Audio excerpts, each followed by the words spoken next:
नमस्कार. खूप खूप स्वागत आहे तुमचे. आज आपण बनवणार आहोत ज्वारीच्या पिठाचा एकदम खमंग, कुरकुरीत आणि पौष्टिक असा डोसा, किंवा त्याला आपण घावन पण म्हणू शकतोय.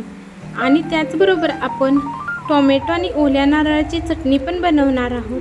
चला तर मग खमंग, कुरकुरीत आणि जाळीदार असा डोसा बनवायला सुरुवात करूया. आणि व्हिडिओ शेवटपर्यंत नक्की बघा आणि डोसा कसा झालाय ते मला कमेंटमध्ये नक्की सांगा. इथे आता आपण ज्वारीचे पीठ हे बघा 2 वाटी घेणार आहोत. हे आपण एक घेतलेले आहे आणि अजून एक घेणार आहोत. म्हणजे एवढ्या प्रमाणात आपले 10 ते 12 डोसे झालेले आहेत, एकदम पातळ असे कुरकुरीत. आता यामध्ये आपण थोडे थोडेसे पाणी घालायचे आणि त्याचे एकदम छान पातळ असे बॅटर बनवून घ्यायचे. एकदम पूर्ण पातळ बनवून घ्यायचे बॅटर.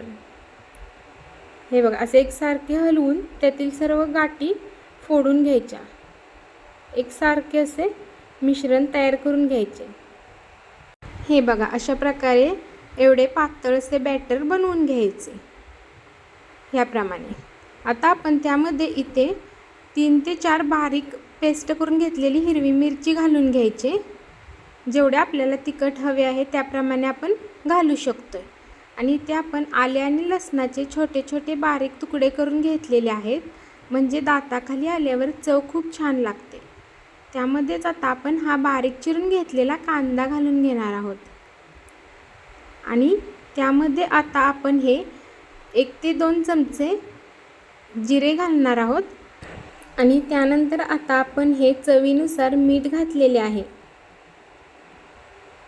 आणि त्यामध्येच आता आपण हे 1 चमचा पांढरे तीळ घेतलेले आहेत, ते पण घालून घेऊ. तीळ पण घातल्याने चव खूप छान लागते. आणि त्यामध्ये आता आपण ही बारीक चिरून घेतलेली कोथिंबीर घालून घेऊ.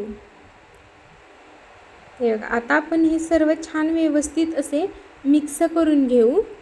हे बघा हे असे आपण पातळच ठेवायचे, जास्त असं दाटसर नाही बनवायचे आपल्याला बॅटर.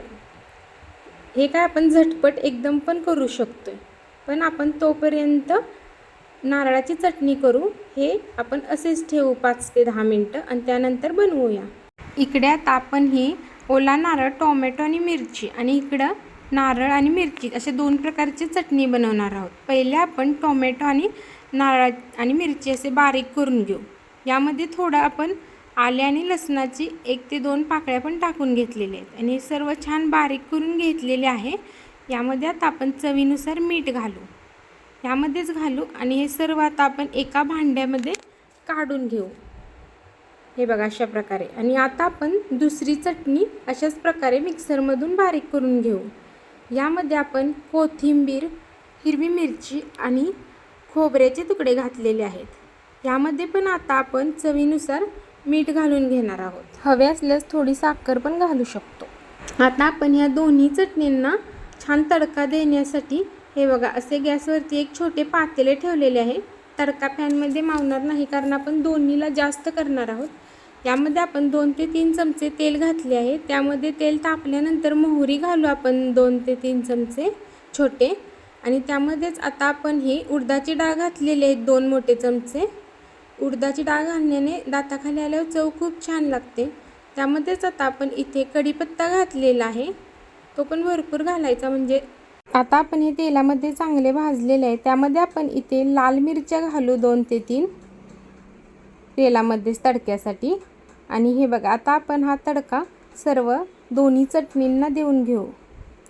इथे आपण टोमॅटोची चटणी घेतलेली आहे आणि इकडे हिरवी चटणी, दोन्हीला पण घेऊ आणि छान मिक्स करून घेणार आहोत त्यामध्ये. हे बघा ह्यामध्ये पण आपण हे मिक्स करून हे अशा प्रकारे ठेवलेले आहे. आणि चला आता आपण डोसा बनवायला सुरुवात करणार आहोत. हे बघा आता आपले पीठ पण हे छान असे मिक्स करून घ्यायचे एकदा बनवण्यापूर्वी. आणि आता आपण बनवणार आहोत. त्यासाठी आता आपण इथे गॅसवरती हा नॉनस्टिकचा पॅन ठेवलेला आहे. तो छान तापल्यानंतर त्यावरती असे थोडे तेल लावून घ्यायचे. वरून मिठाच्या पाण्याचा शिंतोडा मारून पण एका कापडाने पुसून घेऊ शकतो. आता हे बघा, अशा प्रकारे वाटीने आपल्याला त्यावरती असे पीठ सोडायचे आहे. हे बघा, अशा प्रकारे वरूनच सोडायचे, जास्त दाटसर नाही ठेवायचे आणि जास्त एक्स्ट्रा असेल तर असे काढून पण घ्यायचे. हे बघा, आता आपल्या पिठात पण किती छान अशी जाळी सुटलेली दिसते. एकदम पातळ असे पीठ ठेवायचे आणि वरूनच सोडायचे असे. आता हे आपण कडेने तेल सोडून घेऊ 5 मिनिटांनी भाजत आल्यावरती. तेल नको असेल तर नाही घातले तरी पण चालते. आता आपण एका साईडने असे सुटते का बघूया. कडा पण छान सुटलेले आहेत आपोआपच लगेच. आता आपण दुसरी बाजू पण चांगली भाजून घेणार आहोत. हे बघा, आपला डोसा पण किती छान झाला. आता हे दुसऱ्या बाजूला आपण उलटा करून घेऊ. छान खमंग आणि खरपूस असं भाजलेला आहे आपला डोसा. रंग पण बघा आणि एकदम जाळीदार असं झालेलं आहे. जेवढा छान दिसतो तेवढी चव पण खूप छान लागते. तुम्ही पण अशा प्रकारे ज्वारीचा पिठाचा डोसा नक्की बनवून बघा. एकदम खमंग, कुरकुरीत आणि उन्हाळ्यात गरमीसाठी खायला एकदम हलका आहार. हे बघा, एकदम जाळीदार असा डोसा झालेला आहे आणि एकदम कुरकुरीत असं झालेला आहे. त्याबरोबर खायला आपण ही बटाट्याची भाजी बनवलेली आहे किंवा ते फक्त आपण चटणीबरोबर पण खाऊ शकतो, छान लागते. आणि त्याचबरोबर आपण ह्या बनवलेल्या 2 ओल्या नारळाची आणि टोमॅटोची चटणी, लाल चटणी, तुम्ही पण अशा प्रकारे नक्की बनवून बघा.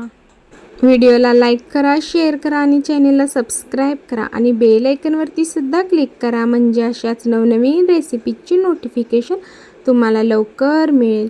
आणि तुम्हा सर्वांचे खूप खूप धन्यवाद.